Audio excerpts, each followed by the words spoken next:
새벽 종소리 365일 묵상. 하나님 나라를 위한 기도. 마가복음 11장 20절에서 25절. 서서 기도할 때 아무에게나 혐의가 있거든 용서하라. 그리하여야 하늘에 계신 너희 아버지께서도 너희 허물을 사하여 주시리라 하시니라. 25절. 오늘 베드로는 예수님이 저주했던 무화과 나무가 말라 있는 것을 보고서 보소서 저주하신 무화과 나무가 말랐나이다 라고 말합니다.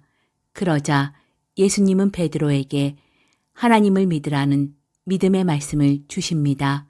그리고 산을 들어서 바다에 던질 수 있다고 말씀하시고 무엇이든지 기도하고 구하는 것은 받은 줄 믿으라.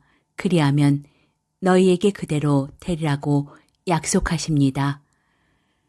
성전에 대한 약속이 이루어진 것처럼 예수님은 제자들이 하는 모든 기도가 이루어질 것임을 강조하십니다. 이 말씀은 우리에게 큰 위로가 됩니다. 우리 인생길에 괴롭고 지치고 힘들어서 간구할 때 하나님은 분명히 우리에게 응답하실 것이기 때문입니다.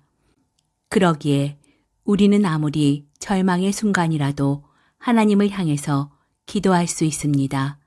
하나님은 우리의 기도에 응답하시는 분이시기 때문입니다. 그러나 그리스도인은 우리의 삶의 필요만을 구해서는 안 됩니다. 더 중요한 것을 위해서 기도해야 합니다. 그것은 바로 하나님 나라에 대한 기도입니다.